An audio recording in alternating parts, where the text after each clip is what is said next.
Welcome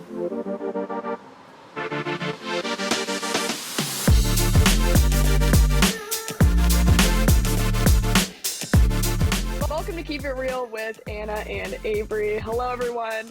As you can see, we are not where we usually are in our studios. I'm in New York City. Avarie, are you at home? I am. I'm at home at the moment. Yeah. A little quick stop in Omaha. Yeah.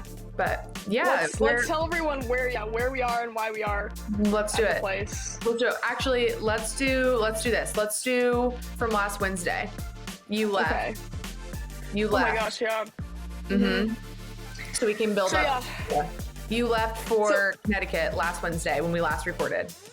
Yep, I left for Connecticut last Wednesday, and that was for the Big East Women's Tournament. So I hosted all their pregame and postgame shows, which was so fun. Yeah. First time I've ever been in the Mohegan Sun Arena. It's where the Connecticut Sun play, so super cool place. However, I was staying at the hotel and casino and arena. So if you've ever seen the movie WALL-E, you know how they get trapped on the spaceship and they don't move and they're in wheelchairs and stuff, maneuvering through the spaceship. That's how it felt because I hadn't seen the sun in 4 days. Literally you didn't need to leave. There was 38 different restaurants. It was a mini Las Vegas, restaurants, bars, there's casinos, the arena's right there. So you didn't have to leave. So I seriously didn't see the sun for 4 days. Not even kidding. That's kind of how, in a different way, I felt when we go to Lincoln and you do state tournament. Mm-hmm. I don't know how they got the name The Vault, but that's what it feels like. You feel trapped inside. You have no concept of time. You have no concept of direction. You walk outside and you're like, whoa, there's a world out here. I'm sure you felt that way for 4 days. Yeah. So that how was cool was amazing. that though? I want to hear more about the hosting stuff. You got to talk to people, obviously. Yeah, so we did a pregame show. My co-host the first 4 days was Pam Roker. So she's former coach and player in the Big East. And so she was really, really good with the inside and the X's and O's. And so I just kind of carried the show throughout the week, and we got to bring on different players. And obviously the coolest one was Gino Auriemma, and then talking to Paige Beckers and just that whole UConn squad. They are so dominant, not only in the Big East, but throughout college women's basketball. And Gino's a Hall of Fame coach. She's a legend. Right. And then getting to talk to Paige Beckers about coming back from injury. If you don't know, she tore ACL last year. Basically hadn't played in a year and a half from a previous injury too. So people didn't forget about Paige Beckers, but she was reminding people this tournament, hey, I'm an elite point guard in women's basketball as well. Everyone, and coaches would say that too. You guys can't forget about Paige Beckers and the impact she has in the game. But she was the most humble person ever. Gino was so cool to talk to. Anytime he speaks, no one's talking, everyone's listening. It's just when a legend walks into the room and everyone gravitates towards him. But yeah, really, really cool people I got to meet over the weekend. Big East tournament was awesome. They do a great job of just putting on a show, and the UConn fans pack the place out too. Yeah.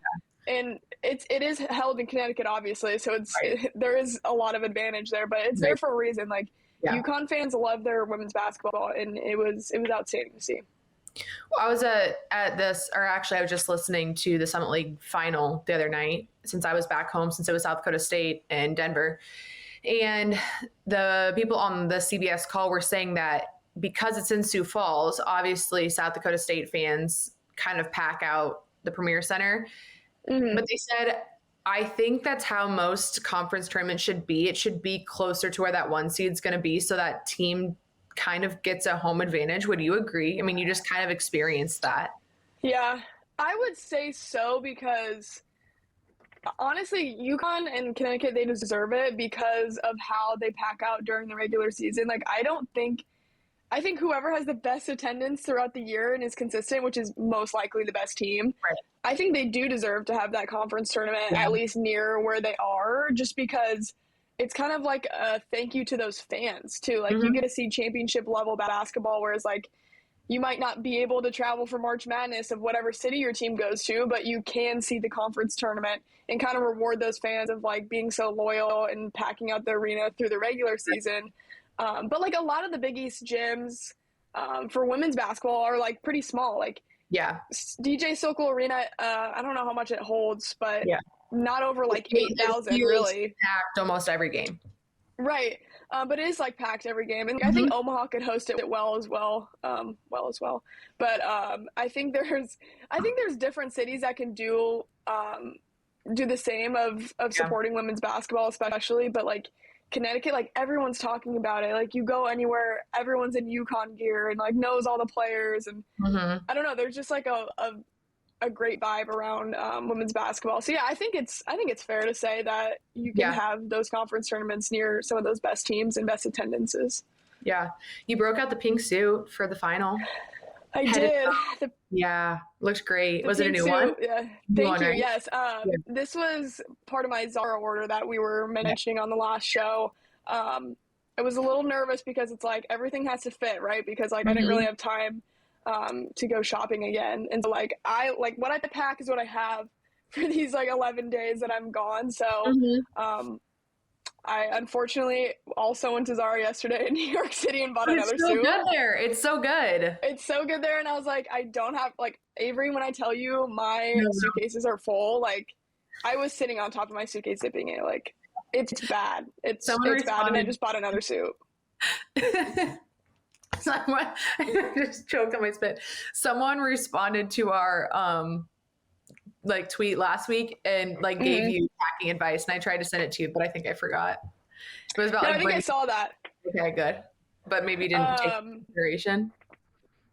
No, I'm at this point like I'm just doing my own thing with packing and traveling. Like you got to do what you got to do. I have a checked bag and then I have a carry-on, and that's worked out fine. Luckily, I haven't had to go like take it on any buses and stuff because I got driven from Connecticut to New York City. Shout out the Big East, my Big East coworkers, because luckily they're like from here and had a car and took me to where we're staying. But yeah, if I had to go on like a train or something with 2 bags, I was a little worried of like how I would be pushing them through New York City streets. I don't want to see that happen. So hopefully that doesn't have to.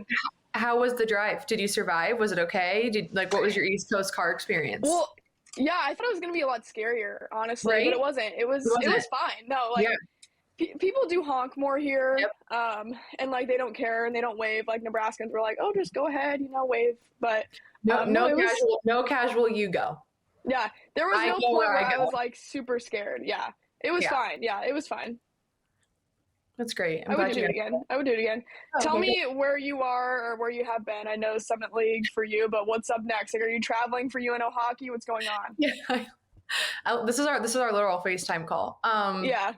Yeah, that's so funny. Every single time I feel like someone asks me like, where are you right now? I'm like, well, I am in my apartment right now, but I told Sasha earlier, I'm like, I feel like a stranger in my own home. Because that's a good way to put it. Yeah, because since whatever it was, we last recorded. So last Thursday, I had the panel last Thursday evening. And then Friday and Saturday, even though hockey played at home, which was incredible, like going to take a moment for that real fast. Yeah. That was so great. Like there was like, I think 6 or 7 sellouts on the year. I think it was 7 because this past 2. Yeah. So it made it like 5 straight or something like that. And I tweeted about it, but in 2016, when I came on my unofficial visit, the girls brought me to a game, like with the coaches and stuff. And usually the student athletes sit in that, like, I guess it's technically the northeast corner or whatever. And that's like where all of like the non-seat back seats are, whatever, behind one of the goals. And there was like nowhere to sit. Like I sat like on the concrete, like whatever. And I was like, wow, this is incredible. And they were playing North Dakota and it was just insane. I've never really been to a collegiate hockey game ever. I didn't really think I was going to visit a school where hockey was the main sport. Like I was blown away. I was like, wow, this is so fun. Like I'd gone to a Mavericks game as in Kansas City when I was younger, but I didn't really understand it. I was just like, how fun, a game, right? And I tried to explain that atmosphere to like my teammates that I played with, because we would go to all the games because we couldn't really do anything on the weekend much in season, or like we would have Sunday practice or Saturday practice, whatever. So like that was kind of our activity. And I was like, you guys, like, I just wish you could have seen it. Like it was just so packed and all that, whatever. And then because of COVID and all those things, like it just never got to that level really again. And so here I am this weekend experiencing it like on my own again. And I'm like, I wish my teammates and stuff could come see this, but it was so great. Like the fans are engaged, they're invested, they're loud. Like any single time that UND would start their little "Let's go Hawks" or "Sioux" or whatever they say, Omaha fans like chanted over them. Super. Nice. Yeah, it was great. The fans or the students were fantastic. Like everyone stayed around for interviews, which didn't used to always happen. And so on Saturday, I mean, just all around great performance. It wasn't like, Omaha got lucky or had some good calls kind of thing. It like they played really great. And love it. to see the emotion from like Gabs even, and like they know what a North Dakota series means to Omaha. Like it's everything, right? Like even if you play really well at the end of the year, you still know there's this beast waiting for you at the last series because it's always North Dakota. They always schedule that. And so for them to play as well as they did and not have any drop off this past weekend, like building up after the way they've played the past few weeks, like on Saturday, it was just so cool. It was senior day, 3 different seniors scored. It just was really cool. Like Gab stayed out on the bench, like he was enjoying it. He was talking to the players. And I also tweeted about this too, but I got to interview Matt Miller, who senior, obviously. So that was pretty cool.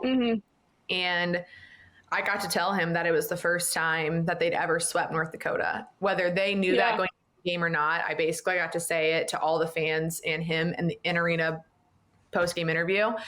And we had to pause. We had to stop because all the fans were cheering so loud that like he just like was looking around and he was like screaming, like he was like firing the fans up. I love that. It was such a cool moment. And for them to do it with this group and stuff like that, senior class is obviously really close and this team's really close. It was like one of those moments where you're like, that was like, I'm not going to forget that, obviously, because I'm used to doing interviews where people kind of like are leaving or, they don't get to see them later. And so for everyone to stick around and enjoy that portion of the interview, that was really cool. So that's where I was thinking. And then Sunday morning, I took off to go to the Summit League tournament. And Omaha, in a thriller, of course, beats North Dakota. So that was an upset. That was pretty fun and exciting. The arena obviously is really great.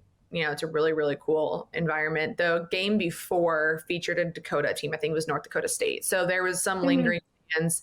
It kind of emptied out a little bit because you had North Dakota and Omaha. But it was still really cool an experience. And then the next day, when Mike Sauter got there, we went and watched some of the other Nebraska kids to highlight on preps. And there's some Bellevue West kids and I think some Pius X kids out of Lincoln. So that was really cool. I mean, obviously the whole place was blue for South Dakota State. So, and then Omaha lost, unfortunately, in the semis to Denver, another really close one. So, I mean, much improved steps from that program. I know. That broke my heart, though. Yeah, pretty close. I know. To watch Frankie's face at the end, I was like, oh, he did everything and more that obviously this whole weekend, and like to see him try to get back. And then, how the last few minutes go of a game like that, it's foul, stop, timeout, miss a free throw intentionally, whatever. And he tried to miss one, it went in, of course. And like just seeing, I think the face of defeat kind of set in. You're like, there's nothing else you can ask for the kid in that moment, right? So I think like it was a good progress for them this year, though. Like definitely some steps forward. Definitely a good, I think, exciting group for hopefully the next few years to come. Yeah. And then I got back on Tuesday and found out I'm flying out to Colorado Springs that night. My flight got canceled today. So we're now scheduling to 7 a.m. tomorrow. So when's the game? It'll be tomorrow at 7. So I have time. I'll get into Colorado Springs by like 10 o'clock, but they have like 5 inches of snow at the moment. So it's probably better that I'm not traveling today. I'm traveling tomorrow morning. So 7 a.m. Here we go. Is it nice there in Omaha right now? Not really.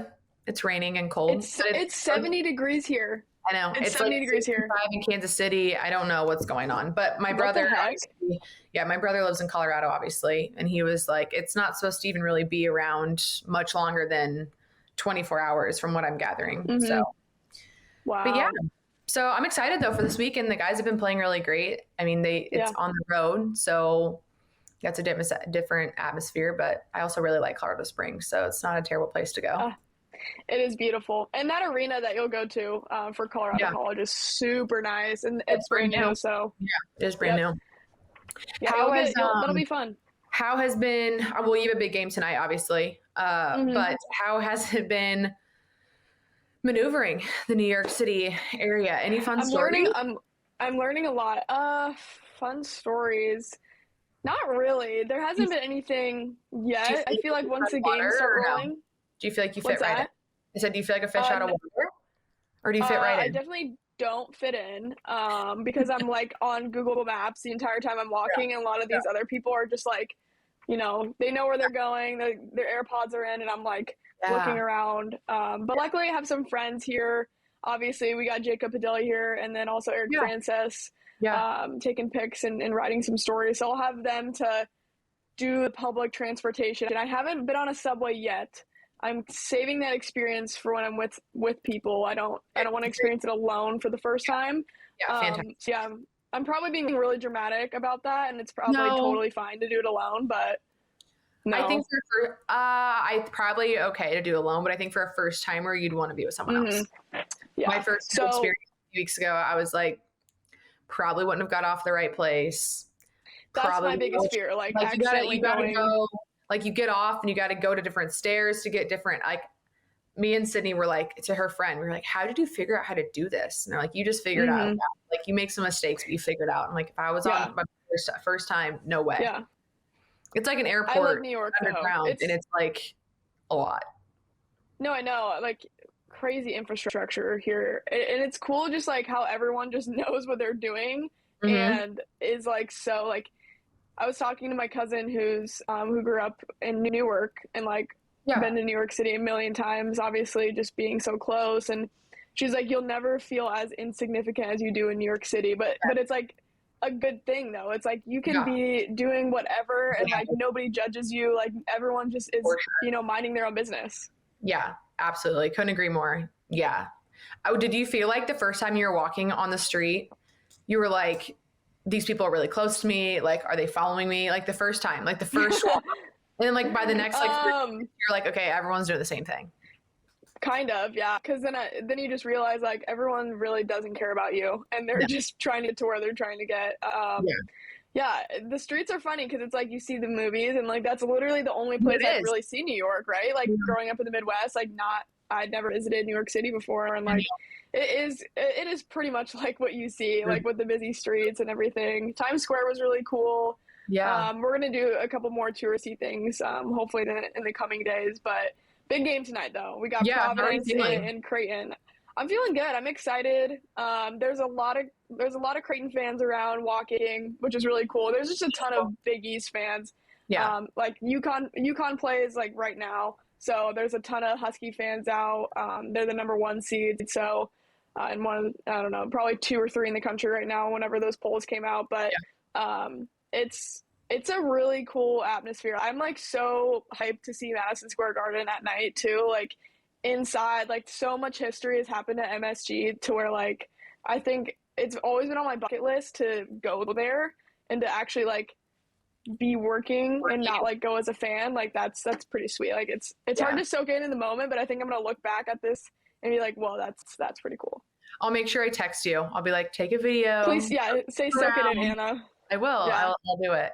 It is pretty cool. So you haven't been in there yet, right? Or have you? No. So like you only get a credential for the days that your team, like you have to cover your specific team. Okay. So like the other tournament with the women's, I was covering every team for the Big East, but then this one, Creighton got a bye the first day. So we had an off day. So that's kind of a time that we got to go out and experience stuff. But super cool. New York City's dope. Don't know if I could live here, but I'll get back to you on that after I do some public transportation and then test those waters, because that would be my life if I lived here. For sure. Have you had any good food yet? Yes, I just had a really good croissant at a cafe down near this hotel. Amazing. Honestly, all the food here has been really good. Like I haven't really had a bad meal yet, but I feel like that's what most people say. Like every place is like, you can't really go wrong. Yeah, a croissant. I'm so glad you had a croissant. A little croissant. I feel like you need to get a bagel. No, I did get a bagel. I did that yesterday. I got a bagel. At a good bagel place? I don't know, because there wasn't. So we didn't wait in the line for the one that we knew was really good, because like we just didn't have time. So we went to one with a shorter line, And that was probably why it just wasn't, wasn't a sought after bagel, but it was still good. It was still good. I will try another one though very soon. Yeah, I don't know where you're at or how close you'll be, but you need to go to Leon's Bagels. Leon's Bagels. Okay. I'll type it in my Google Maps. Don't worry. There's like 2 locations and they're really cute, really good. You can build your own bagel. So yeah, New York style. Perfect. Okay, do it. Okay, before we wrap everything up and I get my day going, Avery, tell me about the women in sports panel that you hosted. How was that? Oh, yeah, it was great. It was really awesome. It was really cool to just see how many young girls were there. I think some teams like registered together, so that was kind of cool. Like I think the Scott girls soccer team was there, and then it was cool. But the variety in the speakers was really cool. And it was, the keynote was Dr. Joanne Owens-Nosler, and she is like incredible. Like if you ever, she does so many speaking events.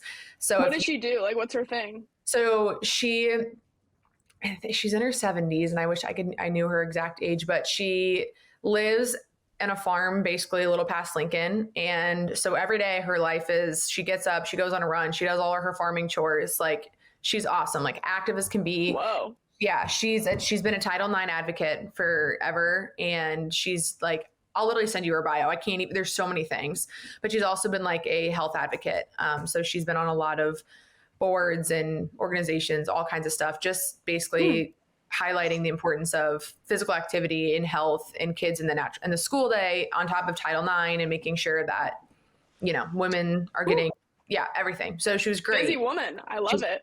Awesome. She's fantastic. Like when she did the speaking, the keynote, whatever, like she was in through the crowd. She came up and ran up to get the microphone, like ran to the microphone. She's full of so much energy. She like made all the girls stand up and like do activities and like talk to someone, and like, just, it makes you realize how much we just sit a lot of times and like are on our computers, and like how sometimes we're, I think, a little desensitized when we're working. Like we're in a zone. It's like, break out of the bubble for a second, go on a walk, like just the active part of like engaging your brain. It was kind of like, even though this is a women's panel, she just highlighted how important that is. And I think once we're all working, you don't realize how much of it just was interesting. Like her making us stand up and talk to the person next to us, like every once in a while, to like make sure everyone was in tune and not zoning off. I was like, that's not a hard task. That's not like, you know what I mean? I felt like I was kind of in school again. We should start doing that in the office. Everyone stand up right now. Yeah, stand up, jumping jacks. Tell someone a new fact you learned today. And then literally, she was like, what'd she call it? She was like, she called it signs of understanding or something like that. It was so funny, but she was fantastic. And so she was the keynote. And so by the time we all kind of got to the panel, we were warmed up. Like she brought all the energy, which was great. But the panel had the CFO of Nebraska Furniture Mart. It had the GM of Union Omaha. It had the executive director of the College World Series, a basketball official, and then Dr. Joe. So every single experience was different. Everyone held. Oh, cool. So it wasn't just sports. It was more. Not necessarily, but the one lady that was the CFO of Nebraska Furniture Mart. She's also the director of track and field for Elkhorn Athletics Association. So everyone has a sports background in a poll. We tried to make it, or at least I tried to make it, so even if the girls there didn't want to work in sports, but they happen to be in sports right now, it would apply to them. But it was great. Like, it was really nice that, like I said, there was such a variety that I got to talk about just how we can flip the narrative about how being a woman in a place of power or working in sports isn't a disadvantage, it's an advantage. And I thought it was really cool how all of them offered different insight and just like what they've brought to the table, how to lean into their abilities, how to, like, the first time being a woman where you're in a place, I mean, you get this, I'm preaching to the choir here, but just explaining kind of what we talked about a little bit to set the stage is like, for some of these girls, if they get into those, positions where it's an internship in sports or kind of what we get into the first time that you're in a room and being a female makes you the minority for a first time, like that might be scary for a lot of them, deter them. So having that conversation like that, it's cool to be in that situation, and like how to be comfortable and how to feel confident and how to rely on your male counterparts and not be afraid of them or whatever. Right. So that was kind of cool to hear everyone's stories in terms of, everyone's had their own hurdles, believe me. And so it was nice to hear everyone's different struggles. I think so it allowed us to like carry on the conversation, like how they got over those and, you know, to where they are now and how to be able to be blunt with people and find their voice in that place. We ran out of time, so we didn't get to questions, which kind of bummed me a little bit because I love hearing the questions that they have, because I think it brings us back down to, you know, when you were 13, 14, 15, 16, 17, and whatever those questions look like for them. But I had a good amount of girls come up to me afterwards and like have questions and want to talk. And that's my favorite. You love that too. Yeah.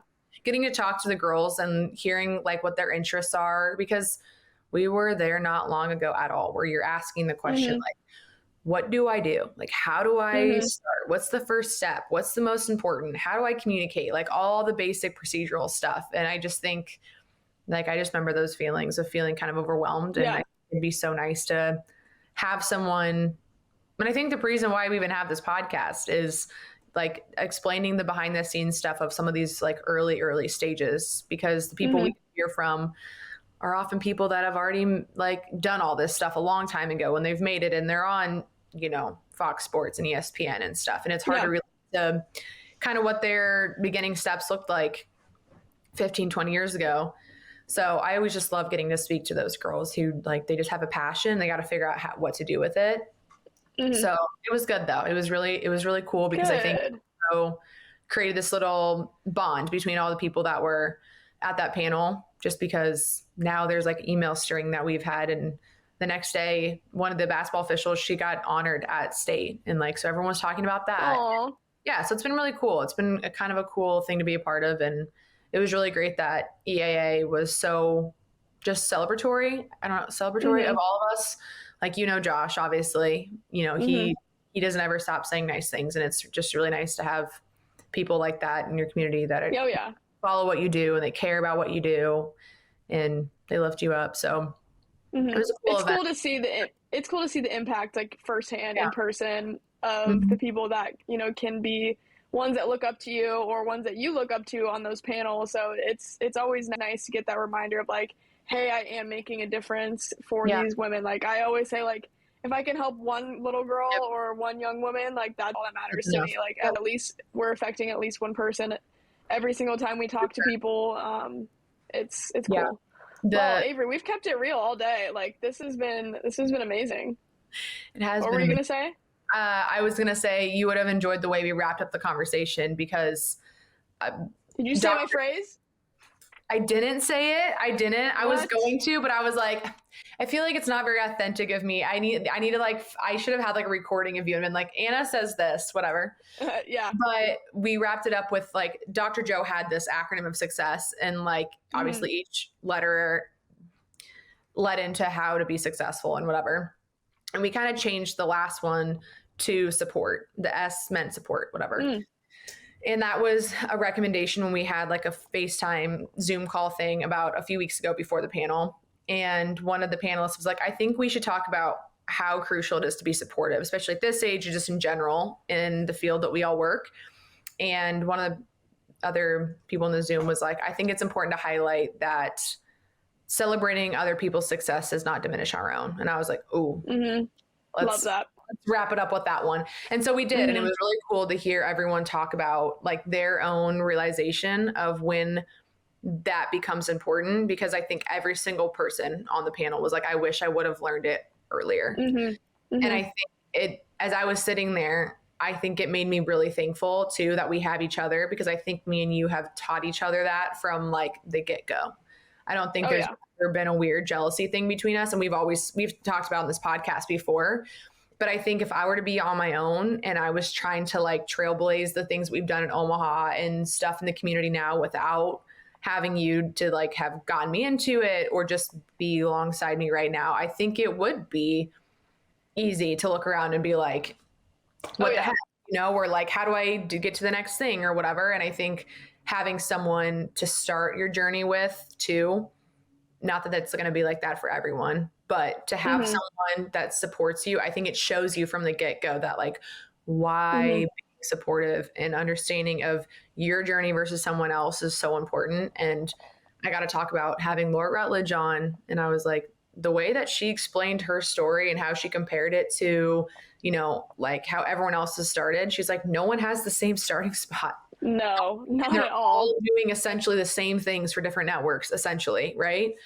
And I was like, the minute I heard her say that, I like enjoyed my last years of soccer more because I wasn't worried about what people at other schools were doing anymore and how they were getting ahead of me when I didn't even really know how to start because I was playing soccer. And I was like, dude, this was your dream. You wanted to do this. Like, you're going to be fine. And I was like, obviously it took me to hear it from one of the best, but I was like, if I can tell you right now, like, your path is your path is your path. Like, and I was sitting there obviously having this conversation. I was like, if Anna could be here, she would literally be like, let me pipe in. I have, you know, like, it's one of our favorite things to talk about because like I talked about, you know, if an opportunity passes you, it's because it wasn't for you. Like an opportunity that comes to your feet, like it's because you're ready and you've put yourself in that position that you can step into it.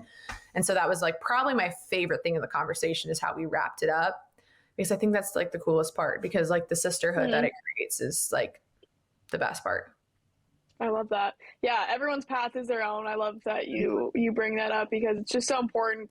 You can waste so much time comparing yourself to people, and like that's what a lot of, I think, young people do in this industry, and like we probably both did early on, of like looking at other people and comparing ourselves, but like it's just such a waste of time. Like, it's a waste of time. Celebrate everyone else's success. Like if, like you said, like if the opportunity was there and it wasn't for you, like that's okay.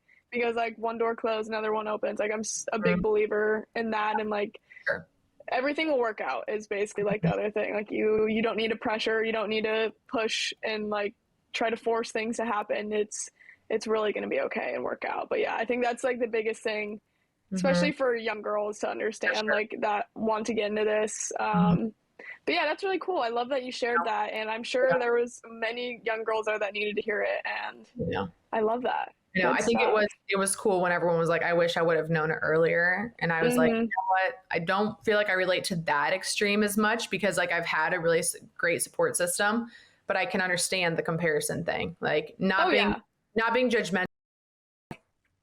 Okay, but what if I don't get that soon? Or like, how do I do that? Right. So that was cool. And I do hope it hopefully impacted a few people. And I even said it applies to whatever. I was like, some of you guys are in a recruiting process right now. Like you're going to choose the school that chooses you because it's different than the person next to you. Like be invested in the places that care about you, the ones that come across your path. So yeah, I hope that was impactful. I know when we do these events, like you leave and you're like, okay, that was good for me too, you know? I love that. That's something that Dawn a Hurrdat Sports Network production. He does like pour into those people and they'll pour back into you. Like it does make you feel good when you can help others, and like that keeps me going, honestly. So it's always a good reminder. But good stuff. Love it, Avery. Well, so you're off to Colorado. I'm staying in New York City. We'll probably be flip-flopping places here soon. I'll come home for a little bit and then head out to March Madness, and then we'll see where you're going. I know it's up in the air. It could be Minneapolis next week. It could be Omaha for their first rounds. We don't know. We have some cool stuff next week when you are in town for a few days. We do. What is it? We have a live recording podcast. Oh, we do. Yeah. See, Avery, I'm one day at a time. Like I look at my schedule and I'm like, what do I have today? But yes, we do. We have a live recording with the Supernovas at Hurrdat Sports Bar. That's going to be awesome. And I'm really excited to see the support because I know there's a lot of volleyball fans, obviously. And they've like embraced the Supernovas so much in Nebraska. It is like my favorite thing in the world. Yeah, they totally have. I'm very excited for sure. So many things in March. We're just getting through. We are. All right. Well, this has been Keep It Real with Ana and Avarie, keeping it 1,000,000% real today from this hotel room with towels I'm sure you saw just folded nicely over to the side. But Avarie, thanks so much. Shout out to our new producer, Lucian, too. He's been doing a great job trying to keep it real with us, too, every time I change the time. So shout out you, Lucian. We appreciate you. Have the best time finishing up your little New York City trip experience. I know. I can't wait. I'll get a better bagel. I'll get another croissant. Okay. I need to get some pasta too. So I've got a checklist of things. Yeah, you do. Lots to do. Lots to cover. we'll see it. Well, next week we'll hopefully have some good MSG stories. Oh yeah, we will. Okay. Once I explore that space, I'll let you know how it is. Make sure I text you tonight. All right, we'll talk to you guys next time. Thanks so much for joining. Peace.